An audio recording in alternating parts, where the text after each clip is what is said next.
Hey guys, Zach Evanesh here, going to give you guys an inside look from a 1967 Muscle Builder article on Golden Era mental toughness. Okay, here we go. Let's check it out. Zach Evanesh here, Underground Strength. All right, guys, you have been asking for more of the old school stuff. So, Zach Evanesh here, undergroundstrengthcoach.com.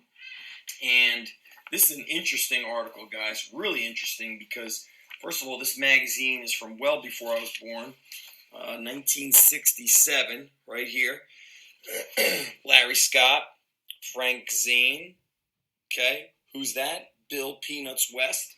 Yes, the original West Side Barbell creator. And then on the cover, we've got Dave Draper. This is Muscle Builder magazine, and then it became Muscle Builder and Power.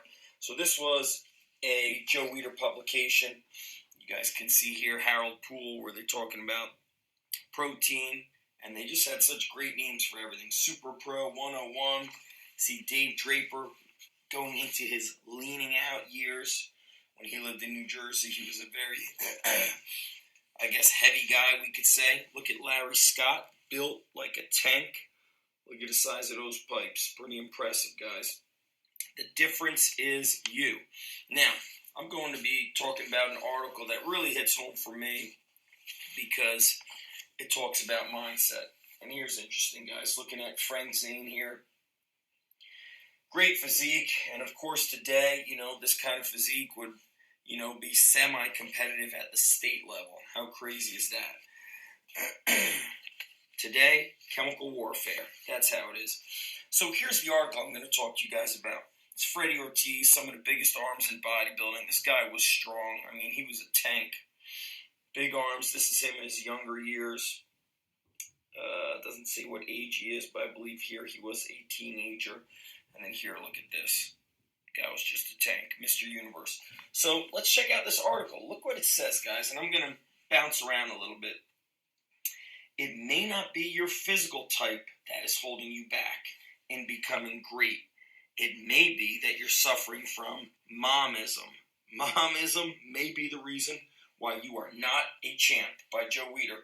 And we've got a photo here of somebody deadlifting here. I'm trying to, put a face to the name or a name to the face, and it might be Dr. Ken or it might be one of the guys that trained out of Bill Peanuts West's garage.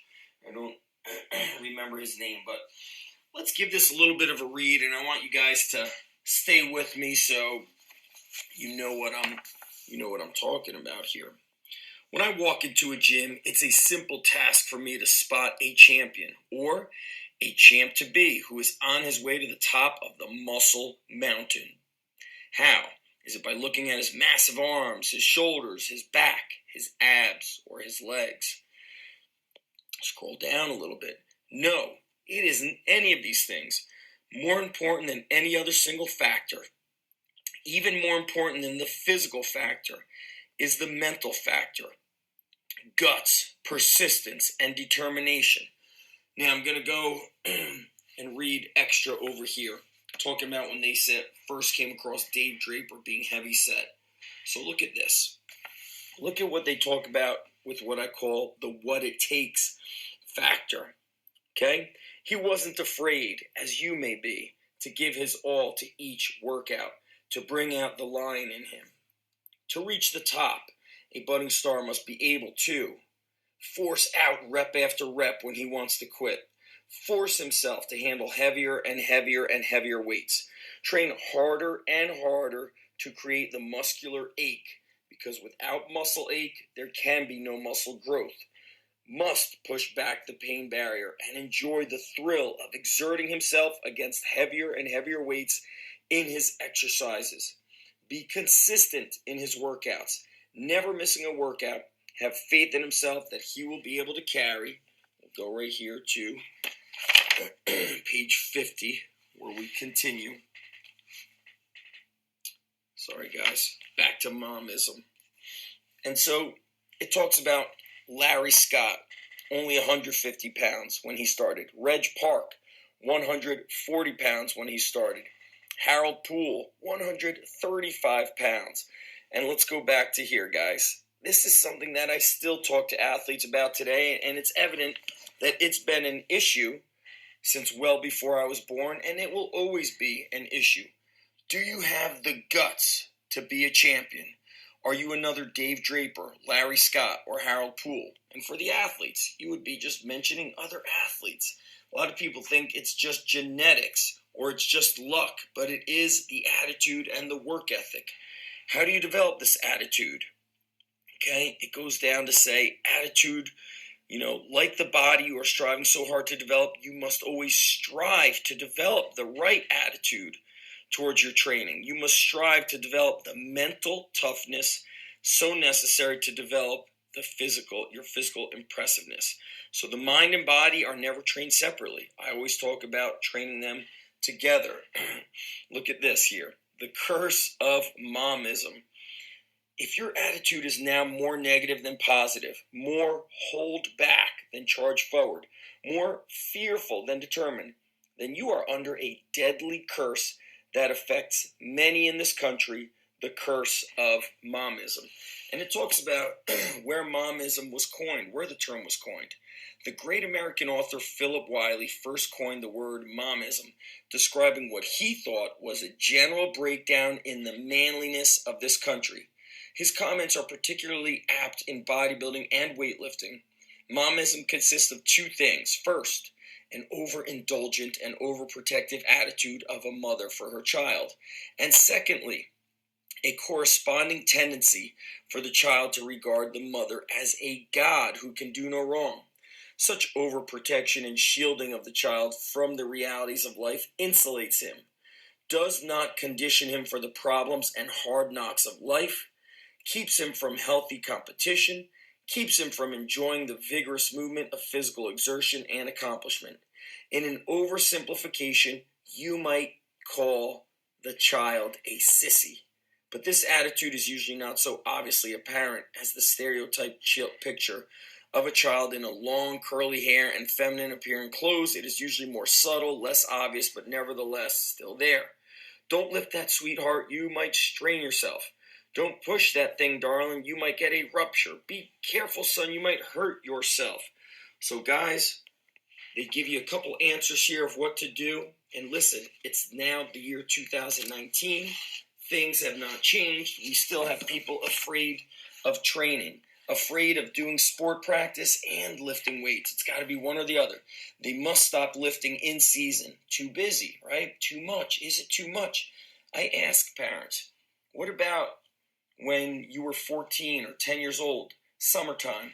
You were outside at 7 a.m. and you came home at 10 p.m. You ran and rode your bike and played a million different sports every day for 12 to 14 hours a day. Kids don't play 12 to 14 hours a month anymore. Things to do about this. Recognize the problem, okay? Stop basically sheltering yourself. Or if you're a parent, encourage your child to work hard. Resolve to forge ahead. Okay, the journey of 1,000 miles begins with but a single step.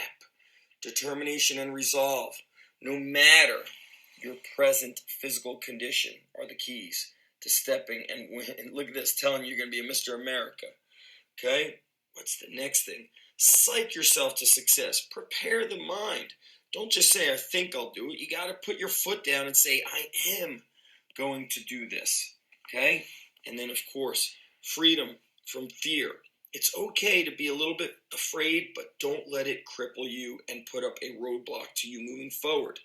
Okay? The eager thrill of improvement and the determination to continue forging ahead to victory. Defeat Momism.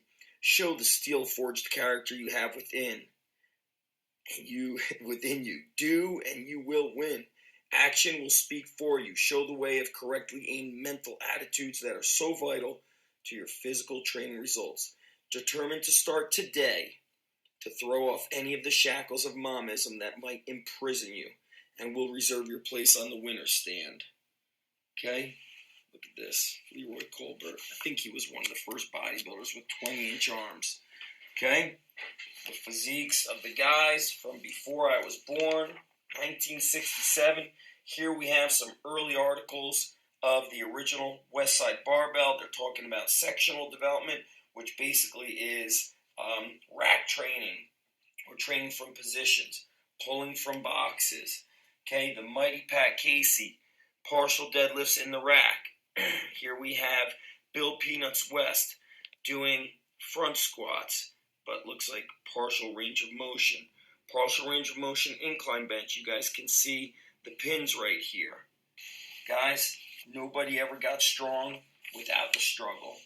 Look at this, early days, Sergio Oliva. Mr. Canada, Mr. Universe, Sergio Oliva, built like a tank. Frank Zane. Guys, success is no accident. Who's the first man to beat Arnold Schwarzenegger? Chet Yorton. There's Frank Zane in the middle.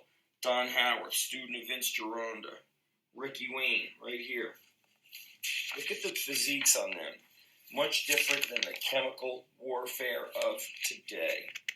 Spring into the weeder generation of tablets.